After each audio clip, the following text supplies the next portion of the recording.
একটা বই আছে, অদ্ভুত বই, ছোট বাচ্চা কাচ্চাদের জন্য। এই যে আমরা গল্প শুনাই না, যে ভাই এই গল্পটা আমি করতেছি, একটা শিয়াল ছিল, ওই শিয়াল একদিন রাত্রিবেলা বের হলো, বের হওয়ার পরে শিয়ালটা, একদম বানোয়াট বাজে ভুয়া গল্প, ঠিক না ভাই? এক দেশে এক রাজা ছিল, রাজার দুই ছেলে ছিল আর একটা মেয়ে ছিল। গল্প শুনছেন আপনারা ভাই? এর কোনো আগা নাই মাথা নাই, প্রত্যেকদিন মিথ্যা গল্প। কিন্তু আমি একটা বই সংকলন করছি, যে গল্প রসুল সাল্লাল্লাহু আলাইহি ওয়াসাল্লাম শুনিয়েছেন, সাহাবীদেরকে উল্টা নবীজি শুনাইছেন। এই সাহাবী আসো, আমি তোমাকে একটা গল্প শুনাই, সুবহানাল্লাহ বলে। নবীজির এরকম 14টা গল্প, ছোট্ট একটা বই, বইটাও অদ্ভুত, বুক পকেটে রাখতে পারবেন, বাচ্চাদেরকে দিয়ে বলবেন এই গল্প পড়, মাকে বলবেন এই গল্প শুনাই শুনাই বাচ্চাকে ঘুমাও। নবী যে গল্প সাহাবীকে শুনাইছে, ওই গল্প থেকে উৎকৃষ্ট গল্প হতে পারে? এটা আমি আমার বইয়ের বিজ্ঞাপন করি নাই, আপনি ভালো বই নিবেন ইনশাল্লাহ। তবে এরকম বই আছে প্রিয় ভাইরা। আরেকটা বই আছে, আমরা কথায় কথায় বলে আমি নবীজির উম্মত, এত সোজা না। নবীজি বলছেন এমন কতকগুলা কাজ আছে যেটার দ্বারা আপনি উম্মতের তালিকাতেই নাই, আপনি জানেনই না যে আপনার নাম বাদ চলে গেছে, ডিসকোয়ালিফাই।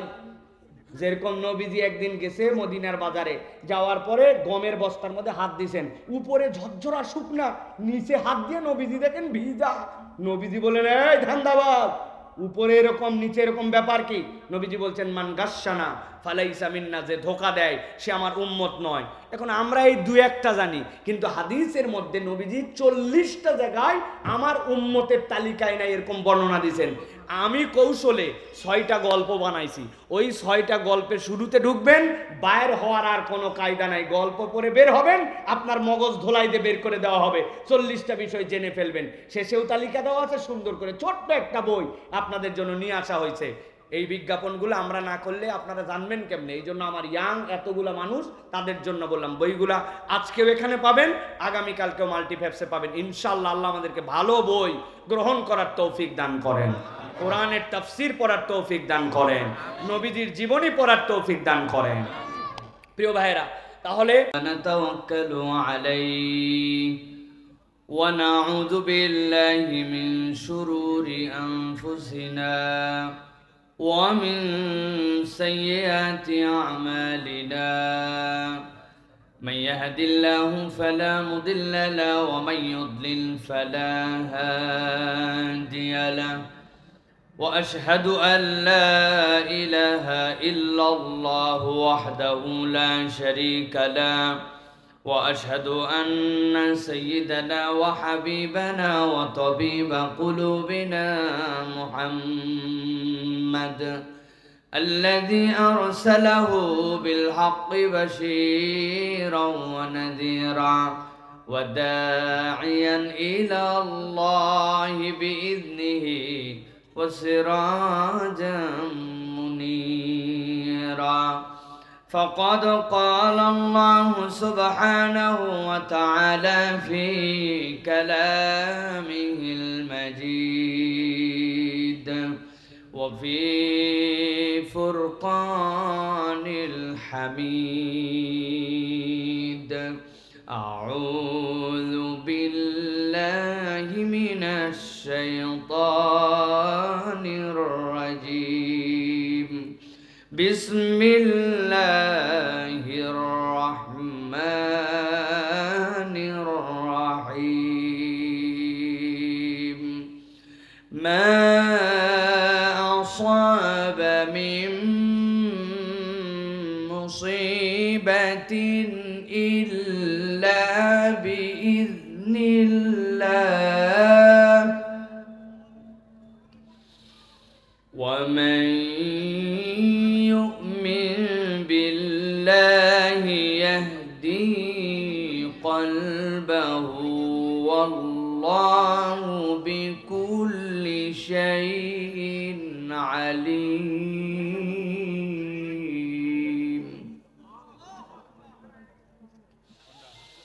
وأطيعوا الله وأطيعوا الرسول فإن توليتم فإنما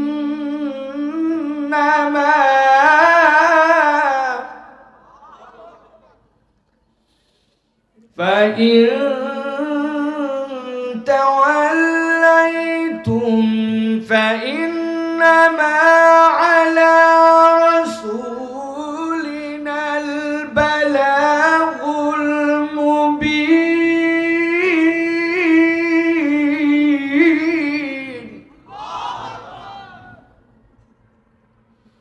فإنما على رسولنا البلاغ المبين وقال الله سبحانه وتعالى إن الله وملائكته يصلون على النبي يا أيها الذين آمنوا صلوا عليه وسلموا تسليما اللهم صل على محمد وعلى آل محمد كما صليت على إبراهيم وعلى آل إبراهيم إنك حميد مجيد اللهم بارك على محمد وعلى آل محمد كما باركت على إبراهيم وعلى آل إبراهيم إنك حميد مجيد الحمد لله আল্লাহ রাব্বুল আলামিনের কাছে শুকরগুজার হচ্ছি যে আল্লাহ রাব্বুল আলামিন আজকে আমাদেরকে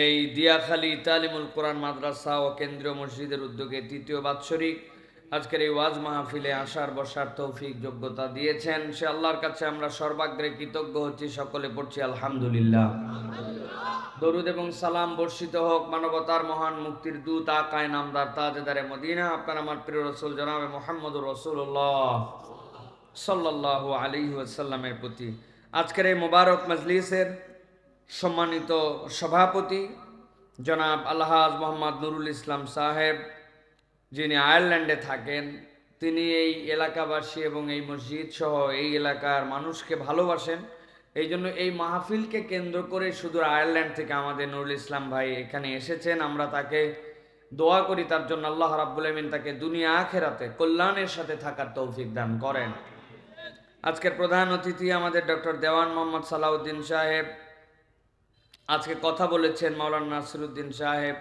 কিছুক্ষণ পূর্বে কথা বললেন মুফতি আবু রাফে সিদ্দিকী সাহেব দামাত বারাকাতুহুল আলিয়া এই মাহফিলে উপস্থাপনা করেছেন মুফতি হুসাইন আহমেদ কাসেমি তিনি অত্যন্ত সজ্জন মানুষ এবং অত্যন্ত আমাদেরকে ভালোবাসেন জন্য উনি আমাদেরকে আমাদের নামের আগে অনেকগুলি কথাবার্তা বলেছেন অনেকগুলির মানে আপনারা বোঝেন অনেকগুলো বোঝেন নাই উনি এমন এমন কথা বলেছেন যেগুলো ওনার হোসনে জন থেকে বলেছেন কিন্তু এইগুলো লায়েক আমি নই সুতরাং আমাদের নামের আগে সর্বোচ্চ আমরা পছন্দ করি এইটুকু বলতে আব্দুল্লাহ মোহাম্মদ সাইফুল্লাহ বাস এইটুকুই এনাফ এর বাহিরে যা বলেছেন এটা তার সুধারণা থেকে আল্লাহ তার সুধারণাগুলোকে কবুল করেন কিন্তু এইগুলার যোগ্য আমি নয় খতিবে ঢাকায় হতে পারি না খতিবুল উম্মাহ কেমন হইরে ভাই বিরাট ডেঞ্জারাস কথাবার্তা না উপমহাদেশ আর বাংলাদেশের সব ডিস্ট্রিক্টের লোক আমার চেনে না উপমহাদেশের কেমনে বক্তা হয় আমি পৃথিবীতে গেছি 10-12টা দেশের সর্বোচ্চ আর আমি পুরা পৃথিবী কেমনে চিনলাম যাই হোক তো এইগুলো আমাদের বাড়াবাড়ি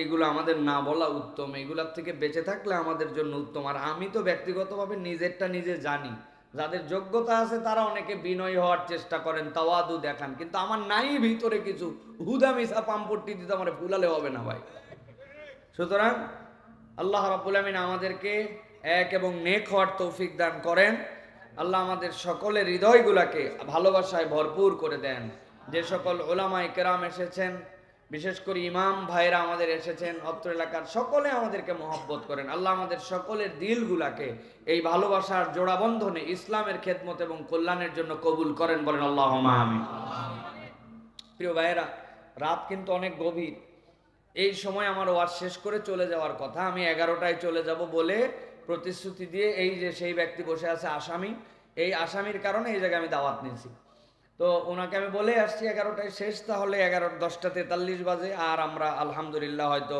17-18 মিনিট কথা বলতে পারবো ইনশাআল্লাহ ঠিক আছে না ভাই ওয়াদা মতো যেতে হবে না যা কথা বলে আসছি সেই কথা অনুযায়ী তো দিতে হবে আমাকে 9:30টায় বলছে 11টা পর্যন্ত কথা বলবো আপনি একদম 11টায় উঠাই দিবেন আমি বলতেই থাকবো হবে না নিয়ম শৃঙ্খলার মধ্যে থাকতে হবে আগামীকালকে মাল্টিফ্যাপসে মাহফিল আছে দাওয়াত দিয়ে রাখলাম ইনশাল্লাহ ওই জায়গায় আসবেন, 11টায় ওয়াজ শেষ হয়ে যাবে ইনশাআল্লাহ।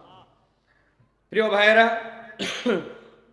আল্লাহ রাব্বুল আলামিন আমাদেরকে এই যে আসালেন, এই যে বসালেন, এই যে এই জায়গাতে আল্লাহ রাব্বুল আলামিন আমাদেরকে হাজির করলেন, এটার একটা মৌলিক ভিত্তি আছে।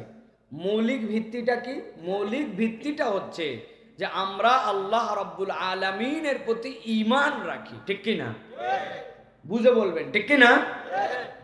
বলি আমরা ঠিক ঈমান রাখি, কিন্তু পরিস্থিতি যখন আমাদের এলোমেলো হয়ে যায় তখন কিন্তু আমরা এই ঈমানের উপরে অটল অবিচল থাকতে পারি না। আমরা মাঝে মাঝে বলি, বাপরে কত কষ্ট করলাম, কত আমার দুঃখ ফুরালো না, বলি কিনা ভাই? আপনার দুঃখ কত? সিরিয়ার সিন্ধুয়া যেই কারাগার, ওই কারাগার থেকে যে সকল বন্দীরা মুক্ত হয়েছে তাদের একটা প্রহরের কষ্ট আমরা আমাদের ঈমানের জন্য করি নাই। 19 বছরের একজন ইয়াং মহিলা ঢুকেছে সেই কারাগারের মধ্যে, তাকে সন্দেহজনকভাবে কেন গ্রেফতার করা হয়েছে?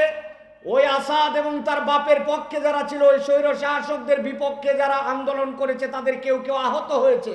ওই আহত হওয়ার কারণে হাসপাতালে মহিলাটা নার্স ছিল, সে তার ট্রিটমেন্ট করছে, এই অপরাধে তাকে ধরে নিয়ে গেছে। নিয়ে যাওয়ার পরে দেখা গেছে তার হাতের মধ্যে একটা ছোট বাচ্চা। জিজ্ঞাসা করছে, পৃথিবীর কোনো নিষ্ঠুর জালিম মতো ছোট বাচ্চাকে জেলে দেয় না।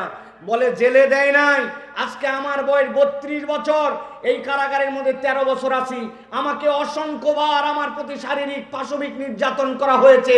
ওই শারীরিক নির্যাতন করে আমার কয়েকটা সন্তান হয়েছে, ওই সন্তানের বাপকে জানি না, ওই ধর্ষণই ছিল তাদের জন্য শাস্তি। কি কষ্ট করেছি আমরা।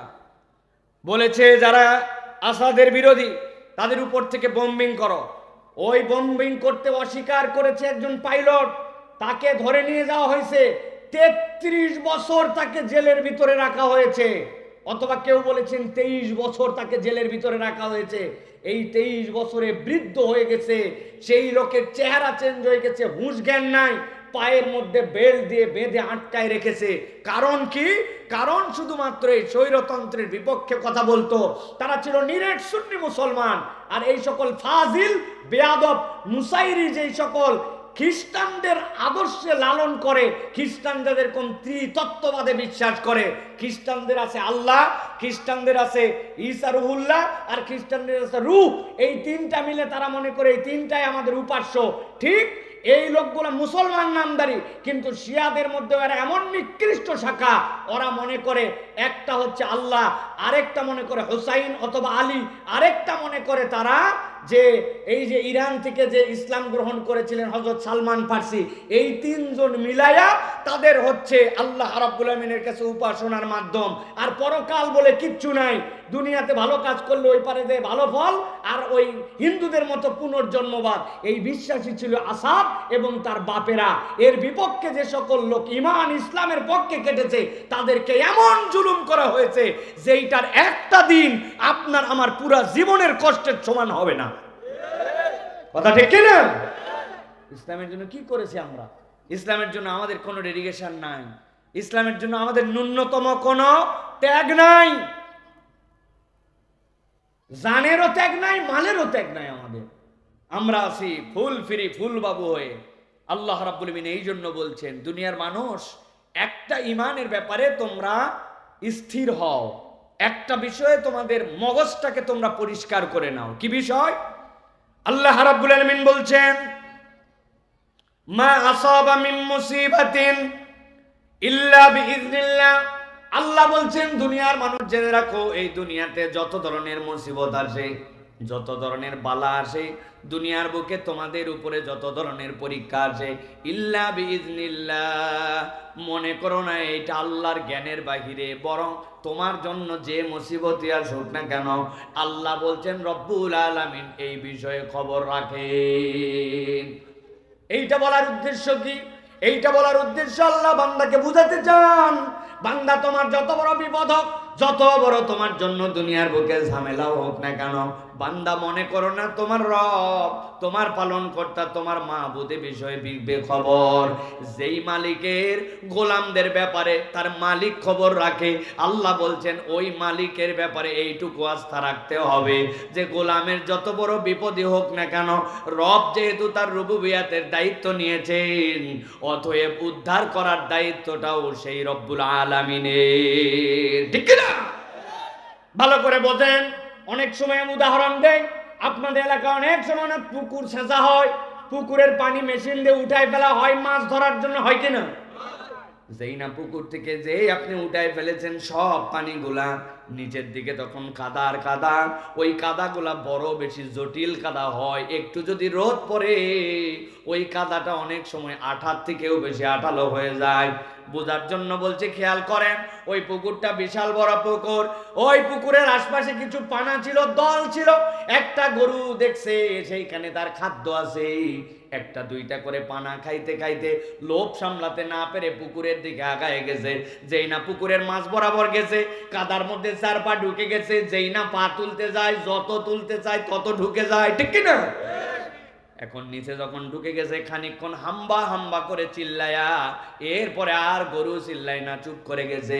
কারণ কি? গরু মনে মনে জানে যে আমি এমন একজন মালিকের অধীনে থাকি, আমাকে খাওয়ার জন্য মাঠে ছেড়ে দিয়েছে, তবে সন্ধ্যাবেলা পর্যন্ত যদি আমার খবর না পায় আমাকে খোঁজার জন্য ঠিক ঠিক আসবে। আমাকে হয়তো দু চারটা ধোলাই লাগাবে, কিন্তু আমি আটকাই গেছি মানে আমি শেষ হয়ে যাই নাই, আমার উঠাই নিয়ে যাবে। ঠিক কিনা? ঠিক ঠিকই মালিক সন্ধ্যার দিকে এসে দেখছে গরু আটকায় আছে। ব্যাককল কোথাকার, এত দুনিয়ায় খাওয়ার জায়গা, তুমি খাওয়ার জায়গায় হুঁশ পাও নাই। আস্তে করে মাজার মধ্যে দড়ি লাগাইছে, গলার মধ্যে দড়ি লাগায় আশপাশের লোকজনকে দিয়ে বলছে ভাই একটু হেল্প করেন। টান দিছে, কষ্ট হয়েছে, গরুর গলার মধ্যে দাগ উঠে গেছে, কিন্তু মালিক থাকার কারণে ওই অবলা গরুটাকে উদ্ধার করে নিয়ে যাওয়া হয়েছে। ভালো করে বোঝেন। ঠিক একই রকম হয়তো কোনো কাদার এরকম পুকুর আছে, ওই পুকুরের পাশে এমন একটা গহীন জঙ্গল আছে, যেই জঙ্গলের মধ্যে বাঘ থাকে, রয়্যাল বেঙ্গল টাইগার।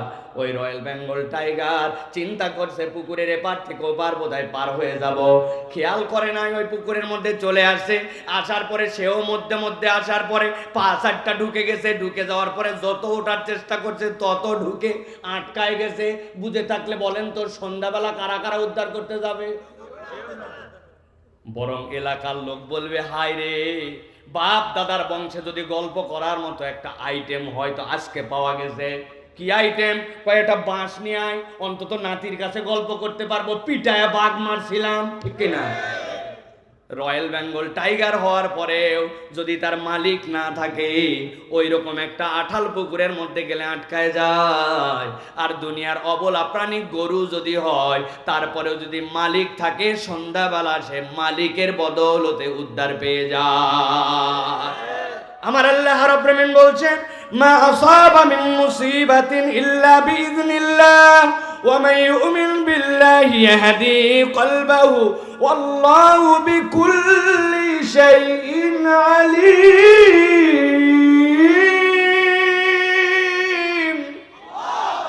এই দুনিয়ার মানুষ ভালো করে বোঝো, আমি রব্বুল আলামিন বললাম তোমার যত বড় বিপদ আসুক না কেন, এই বিপদটা আল্লাহ রব্বুল আলামিনের নলেজের মধ্যে দিয়ে আসে, রবের জ্ঞানের বাইরে কিচ্ছু নাই। তবে আল্লাহ বলছেন রব্বুল আলামিন তোমার বিপদ থেকে উদ্ধার করায় দিতে চান।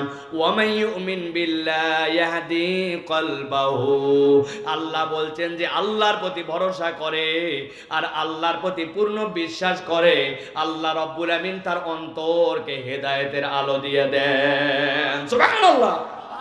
অন্তর হেদায়েত পাওয়া মানে কি? বিরাট ব্যাখ্যা সাপেক্ষ বিষয়। অন্তরের হেদায়েত বিরাট বড় বিষয়। আমি অনেক সময় বলি, বিগত যারা লাথি খাইয়া একযোগে 300 জন পলায়ন করলেন, উনাদের ছোট্ট একটুখানি কথা বলা আর ছোট্ট একটু না বলার কারণে আল্লাহ ধরা খাওয়ায় দিছে।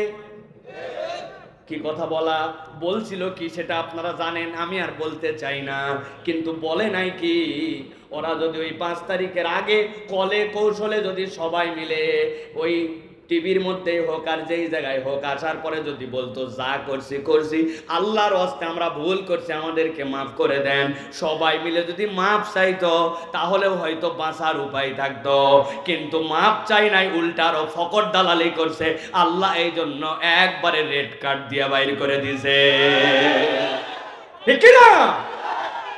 এই জন্য আল্লাহ রাব্বুল আমিন বলছেন, ওয়ামাই ইউমিন বিল্লাহি ইয়াহদি কলবাহু, আপনি যে ক্ষমা চাবেন, ওই ক্ষমা চাওয়ার মতো অন্তর লাগবে। ওই হেদায়েত আল্লাহ দেন, ওই হেদায়েত আল্লাহর পক্ষ থেকে না আসলে মানুষ ফেরাউনের মতো হয়। এমন সময় বাঁচতে চায় যেই সময় না ডুবে আর উপায় থাকে না, ঠিক না? দেখবেন ওদের অনেক বড় বড় লিডার আছে, নামের আগে লিখবে সাবেক অমুক সাবেক তমুক, বলে কিনা? আমি এই কথা অনেক আগে বলছি, যদি সাবেক বলে একমাত্র সাবেক চোর বলতে পারে কে? আমি বহুত আগে এই কথা বলছি, একদম শুরুর দিন থেকে, সাবেক চোর ছাড়া কিছু বলার নাই। সোপার জোর আপনি যত দেখান, এই সোপার জোরে কাজ হবে না, কেননা রব্বুল আলামিন আপনার অন্তরের মধ্যে হেদায়েত দেয় না, ঠিক না? আর ওই বাশার আল আসাদও তো বলতো যে আমার আল্লাহ আল্লাহ, কিন্তু ওই আল্লাহ বলাই পরিপূর্ণ ঈমান হয় নাই, ওটা হেদায়েত হয় নাই। আল্লাহ আল্লাহ রসুলের তরিকা মতো আপনাকে ঈমান আনতে হবে, ঠিক না? দেখেন তো আমি যে কথা বলতেছি, এটা আমার গায়ের জোর, সোপার জোর, নাকি আল্লাহ রাব্বুল আমিনের পক্ষ থেকে? ভালো করে বোঝেন, আল্লাহ রাব্বুল আলামিনের প্রতি আপনি ঈমান আনেন, আপনি বলেছেন রব্বুল আমিন আপনাকে হেদায়েত দিবেন বলেছেন। আল্লাহ বলছেন তোমার যত ঝামেলা যত বিপদ হোক সবগুলার ব্যাপার আল্লাহ খবর রাখেন। আল্লাহ এখন বলছেন আল্লাহ তোমাকে বাঁচাতে চান, কিন্তু তরিকা কি? তরিকাটাকে আল্লাহ রাব্বুল আমিন বুঝাচ্ছেন। আমি উদাহরণ দেওয়ার জন্য বলি, আপনারা ঢাকার মানুষ, শিক্ষিত মানুষ, একটু বুঝে সুঝে বলবেন। আপনি এমন একটা গার্মেন্টসে কাজ করেন, যেই গার্মেন্টসটা 3 তলা, কয়তলা? 3 তলার উপর দেখতেছেন লাইট জ্বলতেছে, 3 তলার উপর দেখতেছেন জালনা খোলে জালনা বন্ধ হয়। এখন একজন বলতেছে 3 তলাতে লোক থাকুক যাই থাকুক, কিন্তু আমার ধারণা 3 তলাতে ওঠার মতো কোনো সিঁড়ি নাই, মই নাই, কিচ্ছু নাই। কথা ঠিক তো? কথা ঠিক তো না? মানে 3 তলার মধ্যে লোক আছে, 3 তলার মধ্যে কাজ হচ্ছে, 3 তলায় লাইট জ্বলে লাইট বন্ধ হয়, কিন্তু 3 তলায় ওঠার কিছু নাই, তাই তো? নিচ থেকে লাফ দিয়ে উঠে যায় 3 তলায়, তাই তো না? গাজীপুরের দিকে এরকম। এটা বোঝানোর জন্য বলছি, ব্রেনের মধ্যে ঢুকায় নেন। আপনি যদি 3 তলার উপরে যান তাহলে বুঝতে হবে দোতলা পর্যন্ত ওঠার রাস্তা আছে, দোতলার থেকে 3 তলায় যাওয়ার কানেকশন আছে, অথবা এমন কোন সিঁড়ি বা কোনো উপায় আছে যেটার দ্বারা লিফট আছে, যেটার দ্বারা আপনি 3 তলায় উঠতে পারেন। আল্লাহ বলছেন তোমার যত বিপদই হোক সব বিষয় খবর রাখেন আল্লাহ। আল্লাহ রাব্বুল আমিনের প্রতি যে ঈমান রাখে, আল্লাহ তার অন্তরের মধ্যে হেদায়েত দিয়ে দেন, আল্লাহ সব বিষয় জানেন। তবে আল্লাহ বলছেন আল্লাহ রাব্বুল আমিন যে হেদায়েতটা দিবেন তার একটা পথ এবং পদ্ধতি তোমাদের কাছে আল্লাহ জানায় রাখতে চান। আল্লাহ রাব্বুল আমিন বলছেন ওয়া আতিউল্লাহ ওয়া আতিউর রাসূল ফাইন তাওয়াল্লাইতুম ফাইন্নামা আলা রাসূলিনাল বালাগুল মুবিন। আমার আল্লাহ রাব্বুল আমিন বলছেন তুমি যদি বাঁচতে চাও, আল্লাহ রাব্বুল আমিন পথ বলে দিচ্ছেন, ওয়া আতিউল্লাহ ওয়া আতিউর রাসূল, আল্লাহর অনুসরণ করো, রাসূলের দেখানো পদ্ধতিতে চলো। তুমি আল্লাহর প্রতি ঈমান আনি এই কথার দ্বারা কোনো ফায়দা পাবে না যতক্ষণ পর্যন্ত আল্লাহর দেওয়া ইবাদত নবীজির তরিকা অনুযায়ী তুমি আদায় করবে না, ঠিক না? অথবা আপনাকে আল্লাহর দেওয়া ইবাদত নবীজির দেওয়া তরিকা দিয়ে উঠতে হবে আপনাকে। এখন আপনি বলতেছেন আমার ঈমান ঠিক আছে, কিন্তু আপনি নামাজ পড়েন না, এরকম ঈমানদার এলাকায় আছে নাকি? আছে? বুলেট ঈমান, আমার ঈমান ঠিক আছে, উনি নামাজ পড়ে না, আছে না? উনি বিড়ি ফুকায়, গাঁজা খায়, অন্যায় করে, মিথ্যা কথা বলে, আবার বলে আমার আল্লাহ এক, আমার রসুল এক। আপনার থেকে বড় টাউট আর 2 নম্বর আল্লাহর দুনিয়ায় একটাও নেই। ভালো করে মুখস্থ রাখবেন এই তরুণেরা, যুবকেরা, দাঁড়ায় দাঁড়ায় ওয়াজ শুনতেছে কষ্ট করে। পাকিস্তানের এক ওস্তাদ তার ছাত্রকে বলছে অনেকদিন তো তোমাকে পড়ালাম বাপ, আজকে উল্টা তোমার কাছে একটু জিজ্ঞাসা করতে চাই। বলছে কি ওস্তাদ, কি জিজ্ঞাসা বলেন? বলছে শোনো, বলো তো দুনিয়াতে নামাজ পড়ে না কারা? ও খানিকক্ষণ ভেবে বলছে, ওস্তাদ আমার ক্ষুদ্র জ্ঞানে যতটুকু বুঝছি তাতে মনে হয় 3 শ্রেণীর লোক দুনিয়াতে নামাজ পড়ে না। কয় শ্রেণী? যারা ঘুমায় গেছেন তারা শুধু কথা বলবেন না, যারা জাগে আছেন বলেন কয় শ্রেণী? 3 শ্রেণী। বলছে কারা কারা বলো? বলছে 1 নম্বরে দুনিয়াতে যারা পাগল অথবা অজ্ঞান, এরা নামাজ পড়ে না। অজ্ঞান লোক নামাজ পড়ে ভাই? পাগলে নামাজ পড়ে? পড়লেও কি সেটা জুত মতো নামাজ হয়?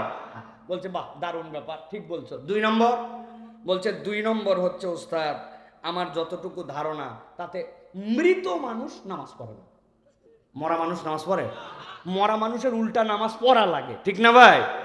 বলছে দারুণ তো, তাহলে অজ্ঞান অথবা পাগল, আর 2 নম্বর হচ্ছে মরা মানুষ নামাজ পড়ে না। 3 নম্বর বলছে 3 নম্বর আমি যতটুকু দেখছি অমুসলমান নামাজ পড়ে না। তাহলে নামাজ পড়ে না কয় শ্রেণীর লোক? 1 নম্বর অজ্ঞান অথবা পাগল। বলেন বলেন, সবাইকে বলতে হয় দাঁড়ায়, অজ্ঞান অথবা। 2 নম্বরে মৃত বলেন, 3 নম্বরে অমুসলমান বলেন। এবার আপনাদের কাছে জিজ্ঞাসা করব, বলেন তো ভাই, আমরা যারা এখানে আছি সবাই, আমরা প্রথমে 1 নম্বরে আমরা কি অজ্ঞান অথবা পাগল? যারা বললেন না সমস্যা আছে নাকি ভাই? আমরা কি অজ্ঞান অথবা পাগল? 2 নম্বরে আমরা কি মৃত? কারা কারা মরে গেছেন হাত তোলেন? নাই একজন। আমরা কি মৃত? 3 নম্বরে আমরা কি অমুসলমান? বাড়ির যাই এখন ভাইবেন যে সাইফুল্লাহ ভাই কিন্তু একটা কথা বলে গেছে, তার কথা না, আপনাদের মুখের কথা। আপনি বলছেন আমি অমুসলমান না, পাগল না, অজ্ঞান না, আমি মৃত না। তো আপনি যদি এইগুলোর মধ্যে না হন আর যদি নামাজ না পড়েন তাহলে আপনার কিন্তু খবর আছে, ঠিক কিনা? আপনি এশার নামাজ না পড়ে ওয়াজ শুনবেন, ফজরের নামাজ না পড়ে আবার শুয়ে থাকবেন আর মনে করবেন ওরে বাবা আমার থেকে বড় ইমানদার কে আছে? হে, সিরিয়ার বিজয়ের পরে স্ট্যাটাস দিছে লিল্লাহি তাকবীর আল্লাহু আকবার, সকাল 10:30টার সময় ফজর না পড়ে আবার চেক করতেছে কতগুলো লাইক পড়লো রে, সিরিয়ার মতো বিজয় আমার লাইক পড়লো না, মুসলমান দেশে আর না, ভালো জিনিস ভাইরাল করলো না, বেনামাজি ভাইরাল করাচ্ছে উনি, আছে কি না? এই জন্য প্রিয় ভাইরা আল্লাহ রাব্বুল আলামিন বলছেন ওয়া মাই ইউমিন বিল্লাহি ইয়াহদি কলবাহু, যে ঈমান আনবে আল্লাহর দায়িত্ব তাকে হেদায়েত দেওয়া, কিন্তু হেদায়েতটা কেমন আসবে? ওয়া মাই ইউতিইল্লাহ ওয়ার রাসূল, আল্লাহ এবং তার রাসূলের অনুসরণ লাগবে।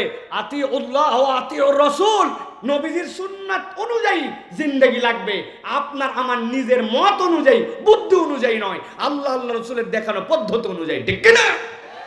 তাহলে আল্লাহ রাব্বুল আলামিন আমাদেরকে হেদায়েতের রাস্তা বের করে দিবেন, বলেন আল্লাহুম্মা আমিন। প্রিয় ভাইয়েরা মোটামুটি 11টা বাজে, ওয়াজ কিন্তু শেষ। কি কি ঠিক ঠিক আন্দাজে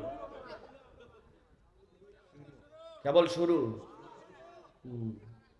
হারা রাইট আহেন 5 মিনিট কয়ে দেয় হারা রাইট। প্রিয় ভাইয়েরা চলেন আমরা কোরআনুল কারীম থেকে সংক্ষিপ্ত সময়ে কিছু কথাবার্তা শোনার চেষ্টা করি। আছেন তো আপনারা ইনশাআল্লাহ? দেখি একটু দেখি কারা কারা আছেন, টান করে হাত উঁচু করেন, 2 হাত উঁচু করেন শক্ত করে। অনেকেই মনে করতেছে বাইরে লোকজন বোধহয় নাই, যে শীতের রাত সব বোধহয় ঘরে ঢুকে গেছে। জি না, আল্লাহর কোরআনের কিছু পাগল আছে, এরা শীত হোক বর্ষা হোক যায় না, ঠিক কি না? হাত শক্ত করে তোলেন, গলাটা পরিষ্কার দেন, দিছেন? এবারে টাকার বাতাস মুখরিত করে তাকবীর দিতে হবে, পারবেন ইনশাআল্লাহ? দেখে এটা তাকবীর দেন, লিল্লাহি তাকবীর, আল্লাহু আকবার। হয় নাই? আরে অনেক আছে, যতই পাম্পট্টি দেন উনি দিবে না। হাত নামান, হাত নামান, হাত নামান। যারা যারা ভাই জোরে তাকবীর দিতে পারবেন না আগেই আপনি আমাদেরতে বাদ হন, হাত তুলে নেবার। কারা কারা পারবেন না জোরে দিতে? তাহলে ওয়াদা করছেন জোরে সোরে একটা তাকবীর দিতে পারবেন, পারবেন ইনশাআল্লাহ? গরম করে দিতে হবে পরিবেশ, পারবেন ইনশাআল্লাহ? তরুণরা যুবকরা পারবে ইনশাআল্লাহ? দেখে একটা তাকবীর দেন, লিল্লাহি তাকবীর, আল্লাহু আকবার, লিল্লাহি তাকবীর, আল্লাহু আকবার। আল কোরআনের আলো, আল হাদিসের আলো, তোমার নেতা আমার নেতা, তোমার নেতা আমার নেতা, আলেম ওলামা যেখানে, লিল্লাহি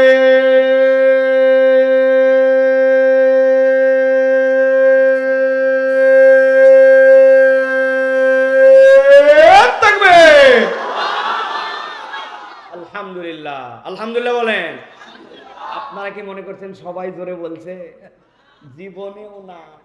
আপনি যত পান দেন, একদল লোক আছে লিল্লাহে তাকবীর, আল্লাহ, এই পার্টি আছে না ভাই? শয়তান ওদের হৃদয়ের মধ্যে মরিচা ফেলে দিছে। কি ফেলছে? কারণ শয়তান আল্লাহু আকবারের ধ্বনি পছন্দ করে না। বাংলাদেশ নাকি অনূর্ধ্ব-19 বিশ্বকাপে জিতছে, শুনছেন খবর? বিশ্বকাপে জেতা টেতা পরের বিষয়, কিন্তু গ্যালারির থেকে যাদের বিপক্ষে জিতছে ওই জায়গায় আল্লাহু আকবারের যে তাকবীরের স্লোগান হয়েছে, এটাতে ওদের পিছনে আগুন লেগে গেছে। ঠিক কি না? এটা আপনি বললেও ঠিক, না বললেও ঠিক। নবীজি বলছেন, যখন কেউ আল্লাহু আকবার বলে, শয়তান তখন পিছন দিক দিয়ে হাওয়া মারতে মারতে বিদায় হয়। অতএব আল্লাহু আকবারের স্লোগান যারা পছন্দ করে না, ওরা ঈমানদার হতে পারে না, ওরা শয়তানের চাচাতো খালাতো ভাই। ঠিক না? অতএব যেই দলের স্লোগানে আল্লাহু আকবার নাই, ওই দলের সাথে আমাদের কোনো সম্পর্ক নাই। হাত তোলেন, হাত তোলেন।